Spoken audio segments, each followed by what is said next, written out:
හරි අපි මේ වීඩියෝ එකෙන් සාකච්ඡා කරන්න හදන්නේ memory test 3 paper එක. මේ paper එක එතකොට structured ප්‍රශ්නයක් සම්පූර්ණයෙන් මේ තියෙන්නේ. අපි සාමාන්‍යයෙන් ගොඩක් වෙලාවට memory test එකේ යටතේ යන්නේ structured ප්‍රශ්නයක්නේ. ඒතර මේ structured ප්‍රශ්න බැලුවොත් එහෙනම් පළවෙනියටම අහලා තියෙන්නේ නෂ්ටික සෛලයක සෛල විභාජනයේ ප්‍රධාන පියවර දෙකකින් සිදුවෙන එක් පියවරක් නම් නෂ්ටික විභාජනය අනෙක් පියවර ලියන්න කියලා කියනවා. එතකොට ඉතින් අපි දන්නවා සූනෂ්ටික සෛල චක්‍රය ගත්තාම නැත්නම් සෛල විභාජනය ගත්තාම ප්‍රධාන අවධි දෙකකට බෙදෙනවා අපි. අන්තර් කලාව සහ එම් කලාව කියලා. ඔය එම් කලාව නැත්නම් අනුවරණ කලාවට තමයි ඔය නෂ්ටික විභාජනය කියලා කියන්නේ ඔය. තුන් මේ අනෙක් පියවර කියලා කියන්නේ අන්තර් කලාව.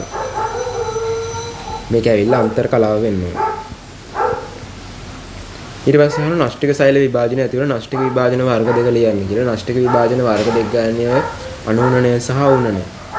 අනුවණන විභාජනය සහ උණණය. අනුවණනය හා උණණය. අනුවණනය හා උණණය. ඊට පස්සේ මේ නෂ්ටික විභාජන වර්ග දෙකේ ප්‍රධාන වෙනස කුමක්ද කියලා අහනවා. එතකොට අනුවණනය සහ උණණය කියන ප්‍රධාන වෙනස තමයි අනුවණනයේදී දුහිතෘ නෂ්ටි වලට තියෙන නියත වර්ණ දෙක සංඛ්‍යාව. ඒ කියන්නේ ජනක සෛලයේ තියෙන වර්ණ දෙක සංඛ්‍යාව වගේ ලැබෙනවා. හැබැයි ඌණනයේදී වර්ණ දෙක සංඛ්‍යාව අඩකින් අඩු වෙනවනේ. ඌණනයේදී වර්ණ දෙක සංඛ්‍යාව අඩකින් වෙනවා. ද්විගුණ සෛලයේ ජනක සෛලයේ තිබෙන වර්ණ දෙක 8ක් මුලින්ම. හැබැයි දුහිතෘ සෛලයේ මේ තියෙන වර්ණ දෙක 4යි තියෙන නිසා ඒක තමයි එතන ලියවෙන්න ඕන. අනුවණනයේදී වර්ණ දෙක සංඛ්‍යාව වෙනස් වෙන්නේ නැහැ. හැබැයි ඌණනයේදී වර්ණ දෙක සංඛ්‍යාව අඩකින් අඩු වෙන එක තමයි ප්‍රධානම වෙනස අතන තියෙන්නේ. ඊළඟට ඉහත එකයි පියවරේ උපාවදි තුන මොනවාද කියලා අහන එක පියවර කියලා කියන්නේ ඒතර අන්තර් කලාව. අන්තර් කලාවේ උපාවදි කියලා කියන්නේ එතකොට අන්තර් කලාව අපි දන්න ප්‍රධාන කොටස් තුනයි. G1 S G2 කියලා. G1 S G2 කියලා ප්‍රධාන කලා තුනකට බෙදලා අපි කතා කරනවා. ඒ තුන තමයි අන්තර් කලාවේ උපාවදි තුන කියලා කියන්නේ. ඊට පස්සේ අනුවණන විභාජනයේ අණු කියලා ඩෙෆිනිෂන් එකක් අහනවා. අනුවණන විභාජනය කියන්නේ දුහෙත් එක්මාත්‍රෝ සෛලයකින්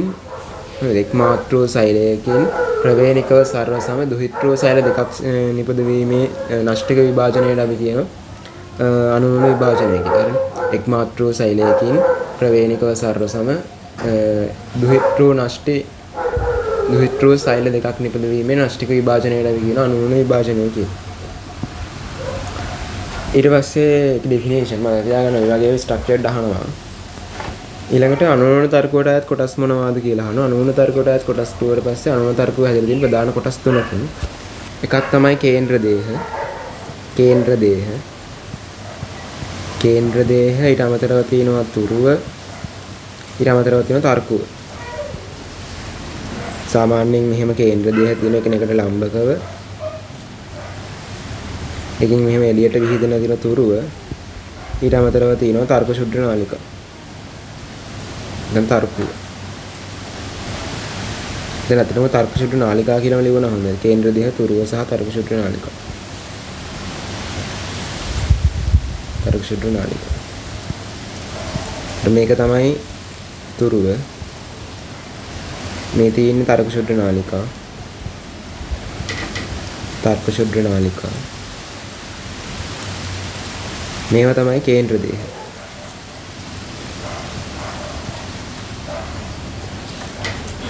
ඊළඟ අනුවණනයේ ප්‍රධාන කලාවන් මොනවාද කියලා ඔය අහන්න. එතකොට අර මේ අපි අර බෙදුවනේ සෛල චක්‍රයේ කොටස් දෙකකට ප්‍රධානව බෙදුවා අනුවණනයේ අන්තර් කලාව සහ එම් කලාව කියලා. එම් කලාව අපේ කොටස් දෙකකට බෙදුවා අපි අනුවණනය සහ සෛල ප්ලාස්ම විභාජනය කියලා. ඔන්න ඔය කියන අනුවණනයේ තියෙන ප්‍රධාන මේ කලාවන් මොනවාද කියලා තමයි අහන්නේ. සාමාන්‍යයෙන් ඔය අනුවණනය කියන එක එහෙම කලාවලට වෙන වෙනම බෙදිච්ච එකක් නෙමෙයි. අපි අර අධ්‍යයනයේ පහසුව සඳහා තමයි අපි අර බෙදා ගන්නවා කියලා කියන උපාවදි පහකට.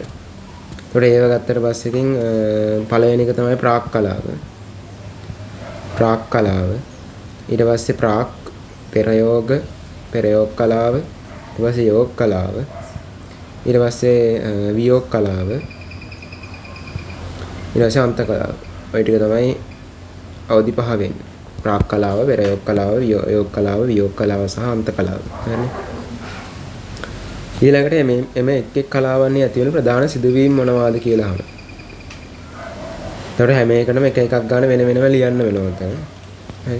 ඒතර ප්‍රාක් කලාව ගත්තොත් එහෙනම් ප්‍රාක් කලාවේ සිද්ධ වෙන මෙතනලා සිදුවීම් මොනවාද කියලා රූල් පහක් නේ තියලා තියෙන්නේ. ඒතකොට ඉතින් ප්‍රධාන සිදුවීම ගන්න එක තමයි මෙතන ලියන්න ඕනේ. ඒවා ස්ට්‍රක්චර්ඩ් එකකුණත් එන්න ඒ ස්ට්‍රක්චර්ඩ් එකකුණත් එන්න පුළුවන්. කලා පහේම නැති වුණාට කලා එකක් හෝ දෙකක් වගේ දීලි වෙලා ඒකේ තියෙන සිදුවීම් ඔක්කොම ලියන්න එන්න පුළුවන්. ඒතර දැන් මුලින්ම ප්‍රාග් කලාව ගැන අපි කතා කරා. ප්‍රාග් කලාවේ සිද්ධ වෙන්නේ මොනවද? එකක් තමයි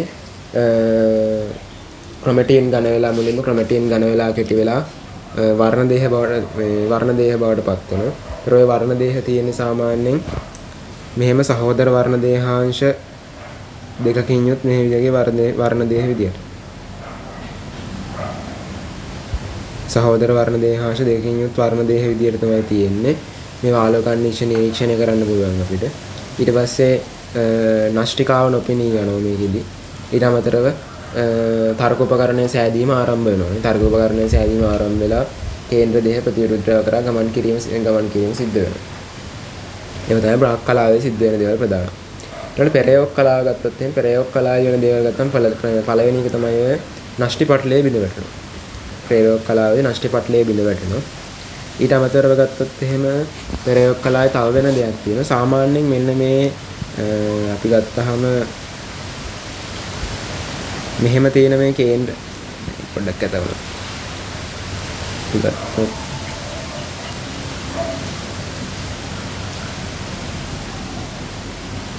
මෙහෙම තියෙන සහෝදර වර්ණ දේහාංශ දෙකක් සහිත වර්ණ දේහ ගත්තාම මේ විදිහට සෙන්ට්‍රොමීර් එකයින් බැඳිලා තියෙන්නේ. මේ සෙන්ට්‍රොමීර් දෙපැත්තේ මෙන්න මේ දෙපැත්තේ තියෙනවා මේ වගේ අපි හඳුන්වනවා කයිනටකෝර් කියලා. කයිනටකෝර් කියලා හඳුන්වන ප්‍රෝටීනයක් තියෙනවා. කයිනටකෝර්. ඔන්න ඔය ප්‍රෝටීනයට ඇවිල්ලා මෙන්න මේ තර්ක ශුද්ධ නාලිකාව මෙන්න මෙහෙම බැඳෙනවා. ප්‍රතිවිරුද්ධ ද්‍රව වලින් පෙවෙන තර්ක ශුද්ධ නාලිකාව ඇවිල්ලා බැඳෙනවා. ඔන්න ඔය සිද්ධිය සිද්ධ වෙන්නේ පෙරයෝග කලාවේදී. එහෙම බැඳලි වෙලා ඔය තර්ක ශුද්ධ නාලිකාව මගින් ඔය සහෝදර වර්ණ දේහාංශ දෙකක් සහිත වර්ණ දේහ ඉදිරියට සහ පසුපසට චලනය කරනවා කියලා කියනවා. ඊට අමතරව ඔය විදිහට කයිනටකෝර් වලට බැඳෙන්නේ නැති තර්ක ශුද්ධ නාලිකාවත් මේකේ තියෙනවා. ඒ තියෙන ඒවා එකිනෙක හා අන්තර්ක්‍රියා කරනවා කියලා තමයි කියන්නේ. ඊළඟට අපි යෝග කලාව ගත්තොත් එහෙම යෝග කලාව වෙනකොට අපි කියනවා යෝග කලා තලය කියලා තලයක් තියෙනවා කියලා කියනවා. සෛලයේ ප්‍රතිවිරුද්ධ ද්‍රව දෙකටම සමදුරයෙන් පිහිටන යෝග කලා තලය කියලා හඳුන්වන මනක්කල්පිත තලයක් තියෙනවා. ඒතකොට ඔය තලය මතට සියලුම සහෝදර වර්ණ දේහාංශ සහිත වර්ණ දේහ ඇවිල්ලා තියෙන තලය මතට ඇවිල්ලා තියෙනවා යෝග කලාව වෙනකොට. ඒකෙදි තලය මත සෙන්ට්‍රොමියර තලය මත පිහිටන විදිහට සහෝදර වර්ණ දේහාංශ දෙකෙන් එක් වර්ණ දේහාංශයක් එක් ද්‍රවයකට අනෙක් වර්ණ දේහාංශ අනෙක් ද්‍රවයකට වන ලෙස මුහුණලා පිහිටන ආකාරයට යෝග කලා තලය මත පෙළ ගැසී පවතිනවා කියලා කියනවා යෝග කලාව. ඊළඟ වියෝග කලාව ගත්තොත් එහෙම වියෝග කලාවේදී වෙන්නේ මොකද්ද? මෙන්න මේ සෙන්ට්‍රොමීරයේ ගාවේදී කොහෙසින් කියලා විශේෂ ප්‍රෝටීන් එකකින් සම්බන්ධ වෙලා තියෙන මෙන්න මේ ප්‍රෝටීන් එක මෙන්න මෙතනින් කැඩෙනවා. කැඩිලා සහෝදර වර්ණ දේහාංශ දෙක සෙන්ට්‍රොමීරයේ අසලදී වෙන්වීම සිද්ධ වෙනවා වියෝග කලාවේ. ඊට අමතරව මෙන්න මේ තර්ක ශුද්ධ නාලිකා. මෙන්න මේවට අපි කියන තර්ක ශුද්ධ නාලිකා කියන්නේ. කයිනටකෝර් ශුද්ධ නාලිකා. හරි. මේකට කියන්නේ අපි කයිනටකෝර් ශුද්ධ නාලිකා කියලා. කයිනටකෝර් වලට බැඳිච්ච තර්ක ශුද්ධ නාලිකා වලට කියනවා අපි කයිනටකෝර් ශුද්ධ නාලිකා කියලා. ඔය කයිනටකෝර් ශුද්ධ නාලිකා කෙටිවීම සිද්ධ වෙනවා. කෙටිවීම සිද්ධ වෙන නිසා මේ වර්ණ දේහාංශ මේ ප්‍රතිවිරුද්ධ ද්‍රව වලට ඇදී යාම සිද්ධ වෙනවා. ඒතර වියෝග කලාව අවසාන වෙනකොට සෛලයේ එක් එක් ද්‍රවයේ වර්ණ දේහ කට්ටල දෙකක් දකින්න හම්බ වෙනවා. සමාන හා සම්පූර්ණ වර්ණ දේහ කට්ටල දෙකක් ප්‍රතිවිරුද්ධ ද්‍රව වල දකින්න හම්බ වෙනවා. ඊට පස්සේ අපි අන්ත කලාව ගත්තොත් එහම අන්ත කලාවේදී මොකක්ද වෙන්නේ? අන්ත කලාවේදී ඔය වර්ණ දේහ ලිහිල් වෙලා ආපෝසරයක් ක්‍රොමැටින් හදනවා. ඊට අමතරව ඔය තර්ක උපකරණය බිඳ වැටලා යනවා. තර්ක උපකරණය කියන්නේ තර්ක ශුද්ධ නාලිකාව බිඳ වැටෙනවා. අපි ඒකට කියනවා තර්ක ශුද්ධ නාලිකාව විබහු අවයවීකරණය වෙනවා කියලා. විබහු අවයවීකරණය. කියන්නේ බහු අවයවීකරණය අනිත් පැත්ත. ඊට අමතරව නෂ්ටි පටලයේ නැවත සෑදීම සිද්ධ වෙනවා. අර කලින් කැඩිච්ච නෂ්ටි පටලයේ නැවත සෑදෙනවා. ඒතර නැවත කියන වචනයට වැදගත්. ඊට අමතරව නෂ්ටිකාව නැවත පෙනෙන්නට පටන් ගන්නවා. නැවත කියන වචනේ වැදගත්. උතන හයිලයිට් වෙන්න ඕනේ ඒක. නැවත කියන වචනේ මේ නැවත පෙනෙන්නට පටන් ගන්න නෂ්ටිකාව. ඒකට අන්ත කලාව අවසාන වෙනකොට සෛලයේ ප්‍රතිවිරුද්ධ ද්‍රව දෙකේ ප්‍රවේණිකව සරල සම දුහිතෘ නෂ්ටි දෙකක් තියෙනවා. සෛල දෙකක් නෙවෙයි නෂ්ටි දෙකක් තියෙනවා. ඊළඟ සෛල චක්‍රය යන කුමක්ද කියලා එනවා අපෝ ඩෙෆිනිෂන් එක. ඒතර සෛල චක්‍රය කියලා අපි සාමාන්‍යයෙන් කියන්නේ එක් සෛල විභාජනයක අවසානයේ සිට ඊළඟ සෛල විභාජනයේ අවසානයේත් සෛලයක් තුළ සිදුවන සිදුවීම් වල එකතුවට කියනවා අපි සෛල චක්‍රයක් කියලා. එක් සෛල විභාජනයක අවසානයේ සිට ඊළඟ සෛල විභාජනයේ අවසානයේත් සෛලය තුළ සිදුවන සිදුවීම් වල එකතුවට අපි කියනවා සෛල චක්‍රය කියලා. හරිද? ප්‍රමේය ඩෙෆිනිෂන් නම් හොඳට කටපාඩම් වෙන්න ඕනේ. ඊළඟට අනුවරණ විභාජනයේ ඒකසෛලික ජීවය වැදගත් වන්නේ කෙසේද කියලා අහනවා. අනුවරණ විභාජනයේ ඒකසෛලික ජීවය වැදගත් වන්නේ කෙසේද කියලා අහනවා. ඒතර ඒකසෛලික ජීවියෙක් ගත්තට පස්සේ ඒකසෛලික ජීවියා ගුණණය වෙලා නැත්තම් ප්‍රජනනය කරන්න. තලින්ගික ප්‍රජනනය සඳහා වැදගත් වෙනවා ඒකසෛලික ජීවියාගේ අනුවරණ විභාජනය. මොකද ඒකසෛලික ජීවින අනුවරණ විභාජනයෙන් තමයි සෛලය දෙකට බෙදෙලි වෙලා අලුත් සෛල හදන්නේ. එහෙම තමයි යාළුවා ප්‍රජනනය කරන්නේ. අලින්ගික ප්‍රජනනය සඳහා වැදගත් වෙනවා. ඊට පස්සේ ආපහු අහන අනුවරණ විභාජනයේ බහුසෛලික ජීවි වැදගත් වන්නේ කෙසේද කියලා. ඒතර බහුසෛලික ජීවි වැදගත් වෙන්න හේතුව තමයි බහුසෛලික ජීවියෙක් වුණාට එයා මුලින්ම ඇති වෙන්නේ තනි සෛලයකින්. උදාහරණයක් විදිහට මිනිසා ගත්තොත් එහෙම මිනිසා කියන්නේ බහුසෛලික ජීවියෙක්. වෙනාට මිනිසා කියන එක්කෙනා මුලින්ම ඇති වෙන්නේ අර ඩිම්බ හා ශුක්‍රාණු සංසේචනයෙන් ඇතිවන යුක්තාණුව. යුක්තාණුව කියන්නේ තනි සෛලය. ඒතර යුක්තාණුව සෛල ගුණණය වෙලා තමයි ඒ තනි සෛලය සෛල විභාජනයෙන් ගුණණය වෙලා තමයි බහුසෛලික ජීවියා හැදෙන්නේ සම්පූර්ණ.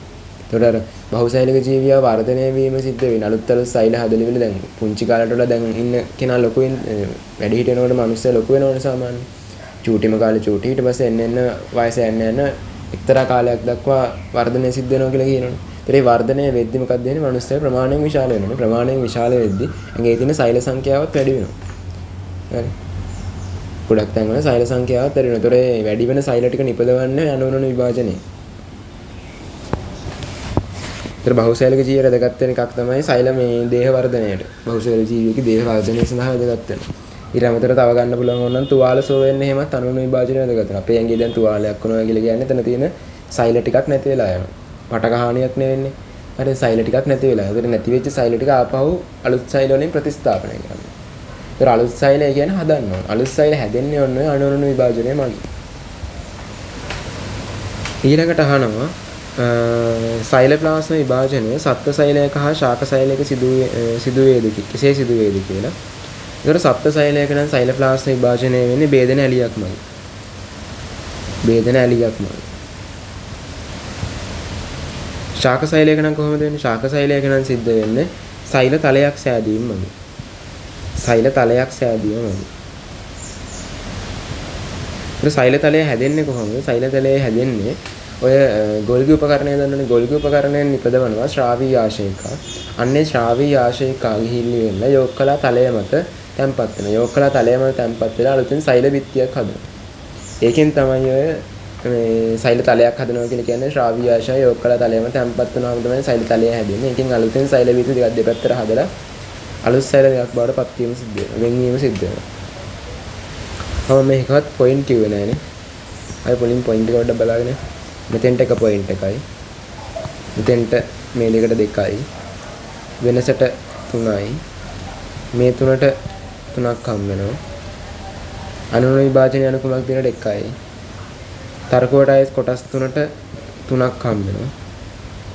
කලාවන් 5ට 5ක් හම් වෙනවා. මෙතන 5යි, මෙතන 3යි, මෙතන 1යි, මෙතන 3යි, මෙතන 1යි, මේකේ 2යි, මේකේ 1යි. හරි. ඊට අමතරව මේ ප්‍රධාන සිදුවීම් මොනවද ගාම මේ එක් කලාවේ තියෙන ප්‍රධාන සිදුවීමක් ගන්න ලියලා තිබ්බොත් හැම එකටම එක ගන්න එතනත් 5ක් හම්බ වෙනවා. එතන සෛල චක්‍රයට 1යි. ඊළඟ අනුවරණ විභාජනයේ ඒකසෛලික ජීවය වැදගත් වන්නේ කෙසේද කියලා අහනවා 1යි. බහුසෛලික ජීවය වැදගත් වන්නේ කෙසේද 1යි. ඊළඟ බේදෙන ඇලියක් සෛල ප්ලාස්ම විභාජනයේ ශාක සෛලයක තව සත්ත්ව සෛලයක වෙන්නේ කොහොමද කියලාම මේ දෙකට එක ගානේ දෙකක් හම් වෙනවා. හරි. ඊළඟට තියෙන්නේ අපිට නෂ්ටික සෛලයක පහසු සඳහන් ක්‍රියාවන් හා සම්බන්ධ සෛලීය ව්‍යුහයක් නම් කරන්න කියලා කියනවා. ඒතර වර්ණීය ලෙස ද්‍රව්‍ය පරිවහනය සඳහා දායක වන සෛලීය ව්‍යුහය මොකද? ද්‍රව්‍ය පරිවහනයට දායක වෙන්නේ වර්ණීය ලෙස. අපි කතා කරන ප්‍රධානම සෛලීය ව්‍යුහය වෙන්නේ ප්ලාස්ම පටලය. මේක ඇවිල්ලා ප්ලාස්ම පටලය. ප්ලාස්ම පටලය. ප්ලාස්ම පටලය කියලා කියන්නේ වර්ණීය පාරගම්‍යතාවයක් තියෙන පටලයක්. ඒ හරහා ද්‍රව්‍ය ඇතුළු වීම හා පිටවීම තෝරා බේරා ගැනීමක් සිද්ධ වෙනවා. ඕන ඕන දේවල් වලට ඇතුළට යන්න දෙන්නෙත් නැහැ. ඕන ඕන දේවල් වලට ඇතුළේ නම් එළියට එන්න දෙන්නෙත් නැහැ. අවශ්‍ය දේට ඇතුළට යන්න දෙනවා, අනවශ්‍ය දේ එළියට දානවා. ඊළඟ ප්‍රෝටීන පරිවහනය. ප්‍රෝටීන පරිවහනය සඳහා දායක වන ප්‍රෝටීන පරිවහනය මොකද කියලා මතක තියාගන්න. ප්‍රෝටීන නිෂ්පාදනය නෙවෙයි, ප්‍රෝටීන සංශ්ලේෂණය නෙවෙයි. ප්‍රෝටීන සංශ්ලේෂණය කිව්වොත් නම් රයිබෝසෝම. ප්‍රෝටීන පරිවහනය කිව්වොත් මේක කරන්නේ රළු අන්තර් ප්ලාස්මීය ජාලිකාවල. රළු අන්තක් ප්ලාස්ම ජාලිකාවල. රළු අන්තක් ප්ලාස්ම ජාලිකා. හරි. එයා තමයි රයිබෝසෝම මගින් නිපදවන ප්‍රෝටීන පරිවහනය කරනවා කියලා කියන්නේ. ඊළඟ ජීරක එන්සයිම ශ්‍රාවය කරන සෛලයක බහුල ඉන්ද්‍රිකා දෙකක් නම් කරන්න කියලා කියනවා. ඒතර ජීරක එන්සයිම ශ්‍රාවය කරන සෛලයක් ගත්තට පස්සේ එහෙනම් මේක ශ්‍රාවය සඳහා විකසනය වෙච්ච එකක් නේ. ඒතර ශ්‍රාවය සඳහා විකසනය වෙච්ච සෛල ගත්තට පස්සේ ඒ වගේ සාමාන්‍යයෙන් අනිවාර්යයෙන්ම වැඩි වෙන්න ඕන මොනවාද? ගොල්ගි උපකරණය වැඩි වෙන්න ඕන. ඒ ගොල්ගි උපකරණයේ ශ්‍රාවීය ආශයක හදන්නේ. ගොල්ගි උපකරණ. ශ්‍රාවීය ආශයක හදන්නේ ගොල්ගි උපකරණයෙන්. හරි. ශ්‍රාවීය ආශයක හදන ගොල්ගි උපකරණයෙන් නිසා ශ්‍රාවීය කෘත්‍ය වැඩි වගේ සාමාන්‍යයෙන් ගොල්ගි උපකරණ වැඩියෙන් පිළිටනවා. ඊළඟට ගොල්ගි උපකරණ මොනවාද? අනිත් එක ජීරක එන්සයිම ශ්‍රාවය කරන සෛලයක් කියලා කියන්නේ. එතකොට මේකෙදී ඔතන අර රළු අන්තර් ප්ලාස්ම ජාලිකා සහ සිනිඳු අන්තර් ප්ලාස්ම ජාලිකා ගැන කතා කරද්දී එතන මේ රළු අන්තර් ප්ලාස්ම ජාලිකා සහ සිනිඳු අන්තර් ප්ලාස්ම ජාලිකා නෙමෙයි එතන එන්නේ අනිත් එක තමයි මේ ජීරක එන්සයිම ශ්‍රාවය කරන්නේ. ඒතර ජීරක එන්සයිම ශ්‍රාවය කරනවා ජීරක එන්සයිම අඩංගු වෙන මේ ඉන්ද්‍රිකාව මොකද්ද? අපි කියනනේ ගෝලාකාර ආශ්‍රයිකාවක් තියෙනවා කියලා ජීරක එන්සයිම අඩංගු වෙන ලයිසෝසයිමනේ. අනිත් එක වෙනවා ලයිසෝසයිම. ලයිසෝසෝම. ගොල්ගි උපකරණය සහ ලයිසෝසෝම තමයි බහුල ඉන්ද්‍රිකා දෙයක් විතර ගන්න. එකක් ගොල්ගි උපකරණයෙන් ශ්‍රාවීය ආශය ගන්න උපදවනවා. අනිත් එක තමයි ජීරක එන්සයිම කියලා කියන නිසා ජීරක එන්සයිම අඩංගු වෙනවා සාමාන්‍ය ලයිසෝසෝම වල. එහෙනම් ලයිසෝසෝම තමයි අනිත් බහුල ඉන්ද්‍රිකාව වෙන්න ඕන. හරිනේ. ඊට පස්සේ අහන පහසුදාන් සෛලීය ඉන්ද්‍රිකාවල ඉටු කරන කෘත්‍ය තුන බැගින් ලියන්න කියලා කියනවා. ඒතර සෛලීය ඉන්ද්‍රිකා හතරක් දෙගෙන එක එක ඒවා කෘත්‍ය අහන්නේ. පළවෙනි එක කියන්නේ සිනිඳු අන්තර් ප්ලාස්මීය ජාලිකා. සිනිඳු අන්තර් ප්ලාස්මීය ජාලිකා ගත්තා සිනිඳු අන්තර් ප්ලාස්මීය ජාලිකාවේ කෘත්‍ය කිහිපයක් තියෙනවා. එකක් තමයි තෙල් ෆොස්ෆොලිපිඩ් ස්ටෙරොයිඩ් යන ලිපිඩ සංශ්ලේෂණය කරනවා කියලා කියනවා. ඊට පස්සේ තව කියනවා කැල්සියම් අයන සංචිත කරනවා ගබඩා කරනවා කියලා කියනවා. ඊට පස්සේ පරිවහන ආශයක නිපදවනවා මෙයා. ඊළඟට විෂහරණයට දාන්න වෙනවා.